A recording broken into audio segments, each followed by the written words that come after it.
बिहार के नए उप मुख्यमंत्री सह वित्त मंत्री तारकिशोर प्रसाद ने आज विभाग में अपने पद ग्रहण किया।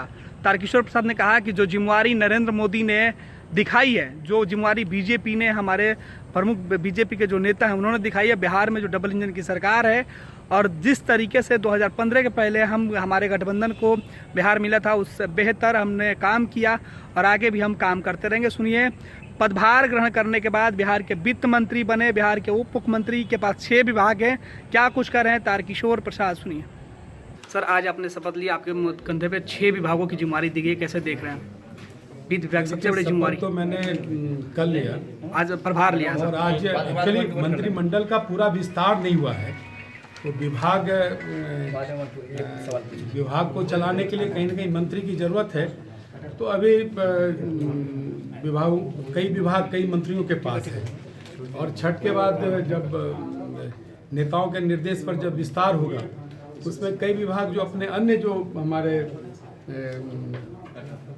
जो विधायक हैं मंत्री बनेंगे तो उन्हें वो हस्तांतरित। खासतौर पर सर वित्त विभाग आपको दिया गया है, आप उसके रेगुलर मंत्री भी रहेंगे। सुशील मोदी इस विभाग को चलाते आ रहे हैं, आपके पास कौन सी चुनौती होगी या क्या नीति सुशील मोदी से कोई? मैंने विस्तार से तभी चर्चा की उसको।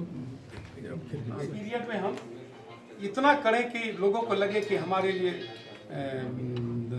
हमारी सरकार कर रही है, और विगत 15 वर्षों में हमने करके दिखाया है और उस काम को आगे ले जाएंगे। भारत सरकार ने भी दिखाया है, तो कहीं न कहीं हमारी दोनों सरकारों की विश्वसनीयता बढ़ी है। और जब किसी सरकार की विश्वसनीयता बढ़ती है, साख बढ़ता है, तो फिर सब अच्छा। और स्वाभाविक है जब इतनी अच्छी विरासत किसी वित्त मंत्री को मिली हो, और उस विरासत के साथ साथ भारत के यशस्वी प्रधानमंत्री नरेंद्र भाई मोदी और भारत सरकार जब जिस सरकार का जिस राज्य के साथ खड़ी हो, तो स्वाभाविक है जो बिहार में संसाधन है उन संसाधनों का बेहतर उपयोग और भारत सरकार का जो सहयोग है उससे हम लोग उस चुनौतियों का सामना करेंगे।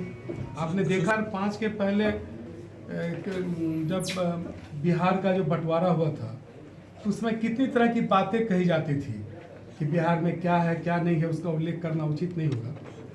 लेकिन हम सबों ने इसी बिहार की माटी से उन संसाधनों को खोजने का काम किया, और एक कुशल नेतृत्व में, कुशल प्रबंधन में, वित्तीय प्रबंधन में आज बिहार कहीं न कहीं पूरे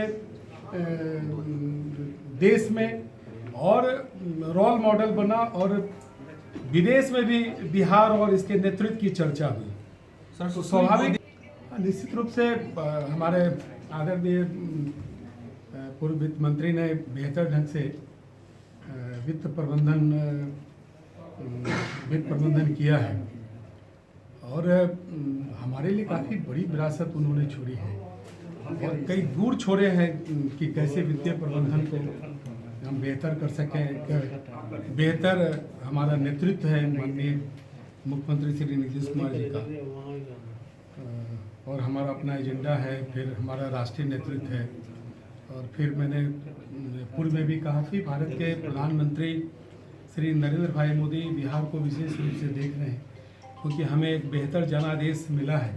तो स्वाभाविक है कि हमारे प्रधानमंत्री जी उस राज्य को विशेष रूप से देखेंगे जहां नरेंद्र मोदी कहीं न कहीं आम लोगों तक, घर घर तक नरेंद्र मोदी पहुंचे हैं, और उन्होंने गरीबों के लिए कोरोना काल में जिस तरह के कार्यक्रम लाए वो अपने आप में अद्भुत था कि भारत का आम आदमी कैसे अपने उसके पेट की चिंता की, उसके भूख की चिंता की। दिल्ली में बैठा हुआ कोई प्रधानमंत्री किसी सुदूर इलाके के किसी समाज के कमजोर वर्ग के पेट की चिंता करता है। आज समझ सकते हैं कि हमारी सरकार कितने लोगों के हित के लिए कितना संवेदनशील है।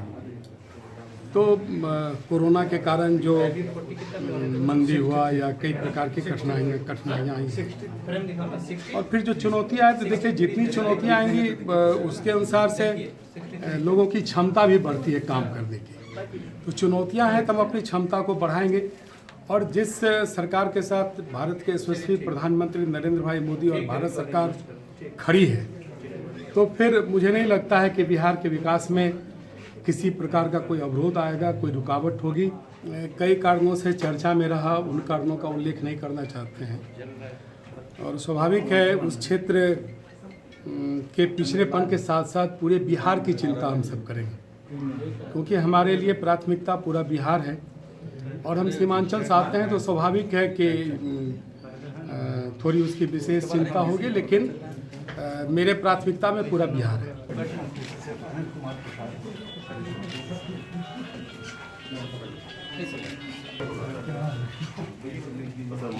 एक मिनट